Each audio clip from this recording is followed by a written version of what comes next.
लीजिए सुनिए मुंशी प्रेमचंद के लिखे कथा संग्रह मानसरोवर 4 की कहानी समस्या, मेरी यानी समीर गोस्वामी की आवाज में। मुंशी प्रेमचंद ने समस्या नाम से 2 कहानियां लिखी हैं। दूसरी कहानी मानसरोवर के भाग 8 में उपलब्ध है। इस कहानी का एक और नाम है विषम समस्या। तो आरंभ करते हैं कहानी विषम समस्या, मेरी यानी समीर गोस्वामी की आवाज में। मेरे दफ्तर में 4 चपरासी हैं। उनमें एक का नाम गरीब है। वो बहुत ही सीधा, बड़ा आज्ञाकारी, अपने काम में चौकस रहने वाला, घुड़कियां खाकर चुप रह जाने वाला यथा नाम तथा गुण मनुष्य है। मुझे इस दफ्तर में साल भर होते हैं, मगर मैंने उसे एक दिन के लिए भी गैर हाजिर नहीं पाया। मैं उसे 9 बजे दफ्तर में अपनी फटी दरी पर बैठे हुए देखने का ऐसा आदी हो गया हूं कि मानो वो भी उसी इमारत का कोई अंग है। इतना सरल है कि किसी की बात टालना नहीं जानता। एक मुसलमान है, उससे सारा दफ्तर डरता है। मालूम नहीं क्यों, मुझे तो इसका कारण सिवाय उसकी बड़ी बड़ी बातों के कुछ नहीं मालूम होता। उसके कथनानुसार उसके चचेरे भाई रामपुर रियासत में काजी हैं, फूफा टोंक की रियासत में कोतवाल हैं। उसे सर्वसम्मति ने काजी साहेब की उपाधि दे रखी है। शेष 2 महाशय जाति के ब्राह्मण हैं। उनके आशीर्वादों का मूल्य उनके काम से कहीं अधिक है। ये तीनों कामचोर, गुस्ताख और आलसी हैं। कोई छोटा सा काम करने को भी कहिए तो बिना नाक भौं से कोड़े नहीं करते। क्लर्कों को तो कुछ समझते ही नहीं, केवल बड़े बाबू से कुछ दबते हैं। यद्यपि कभी कभी उनसे भी झगड़ बैठते हैं, मगर इन सब दुर्गुणों के होते हुए भी दफ्तर में किसी की मिट्टी इतनी खराब नहीं है जितनी बेचारे गरीब की। तरक्की का अवसर आता है तो ये तीनों मार ले जाते हैं। गरीब को कोई पूछता भी नहीं, और सब 10-10 पाते हैं, वो अभी 6 ही में पड़ा हुआ है। सुबह से शाम तक उसके पैर एक क्षण के लिए भी नहीं टिकते। यहां तक कि तीनों चपरासी उस पर हुकूमत जताते हैं, और ऊपर की आमदनी में तो उस बेचारे का कोई भाग ही नहीं। तिस पर भी दफ्तर के सब कर्मचारी, दफ्तरी से लेकर बड़े बाबू तक, सब उससे चिढ़ते हैं। उसकी कितनी ही बार शिकायतें हो चुकी हैं, कितनी ही बार जुर्माना हो चुका है, और डांट डपट तो नित्य ही हुआ करती है। इसका रहस्य कुछ मेरी समझ में न आता था। हाँ, मुझे उस पर दया अवश्य आती थी, और अपने व्यवहार से मैं ये दिखाना चाहता था कि मेरी दृष्टि में उसका आदर अन्य चपरासियों से कम नहीं। यहां तक कि कई बार मैं उसके पीछे अन्य कर्मचारियों से लड़ भी चुका हूं। एक दिन बड़े बाबू ने गरीब से अपनी मेज साफ करने को कहा। वो तुरंत मेज साफ करने लगा। देवयोग से झाड़न का झटका लगा तो दवा उलट गई और रोशनाई मेज पर फैल गई। बड़े बाबू ये देखते ही जामे से बाहर हो गए। उसके दोनों कान पकड़कर खूब बैठे और भारतवर्ष की सभी प्रचलित भाषाओं से दुर्वचन चुन चुन कर उसे सुनाने लगे।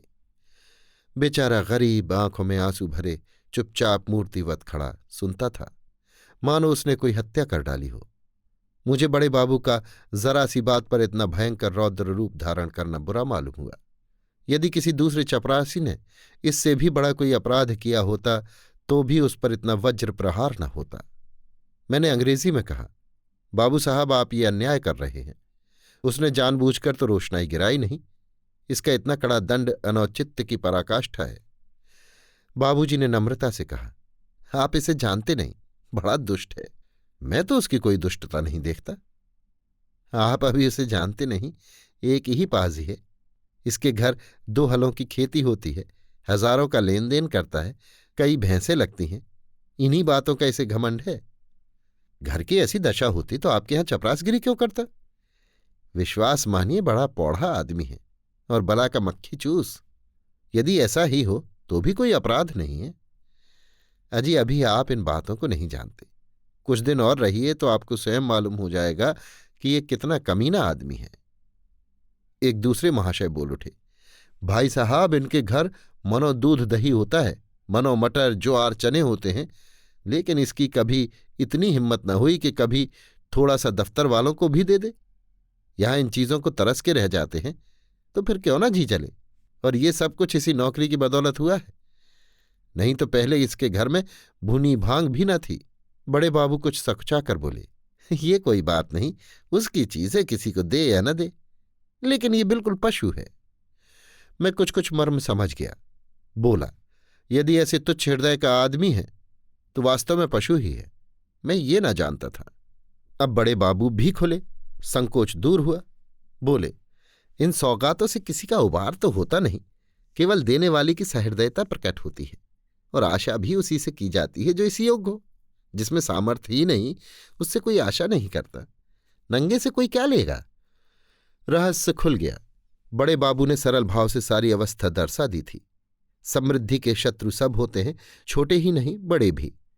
हमारी ससुराल या ननिहाल दरिद्र हो तो हम उससे आशा नहीं रखते, कदाचित वो हमें विस्मृत हो जाती है, किंतु वे सामर्थ्यवान होकर हमें न पूछे, हमारे यहाँ तीज और चौथ न भेजें तो हमारे कलेजे पर सांप लौटने लगता है। हम अपने निर्धन मित्र के पास जाएं तो उसके एक बीड़े पान से ही संतुष्ट हो जाते हैं। पर ऐसा कौन मनुष्य है जो अपने किसी धनी मित्र के घर से बिना जलपान के लौटकर उसे मन में कोसने न लगे और सदा के लिए उसका तिरस्कार न करने लगे।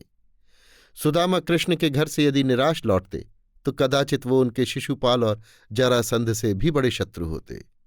ये मानव स्वभाव है। कई दिन पीछे मैंने गरीब से पूछा, क्यों जी तुम्हारे घर कुछ खेतीबाड़ी होती है? गरीब ने दीन भाव से कहा, हाँ सरकार होती है, आपके 2 गुलाम हैं वही करते हैं। गाय भैंसे भी लगती हैं? हाँ हुजूर, 2 भैंसें लगती हैं, मुदा गाय अभी गाभिन नहीं है। हुजूर ही लोगों के दया धर्म से पेट की रोटियां चल जाती हैं। दफ्तर के बाबू लोगों की भी कभी कुछ खातिर करते हो?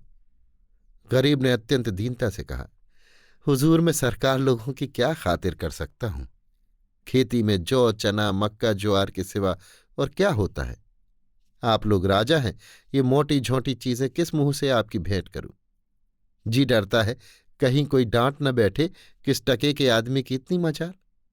इसी मारे बाबूजी हियाब नहीं पड़ता, नहीं दूध दही की कौन बिसात थी। मुंह लायक बीड़ा तो होना चाहिए। भला एक दिन कुछ लाके दो तो देखो लोग क्या कहते हैं। शहर में ये चीजें कहाँ मयस्सर होती हैं। इन लोगों का जी कभी कभी मोटी झोंटी चीजों पर चला करता है।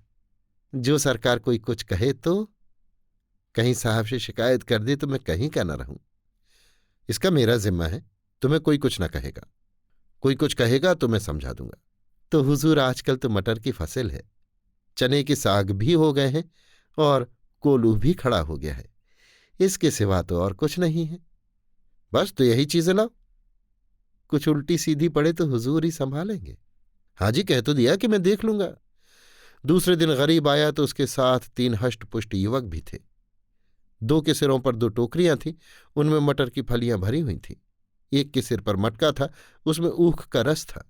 तीनों ऊख का एक एक गट्ठर कांख में दबाए हुए थे। गरीब आकर चुपके से बरामदे के सामने पेड़ के नीचे खड़ा हो गया।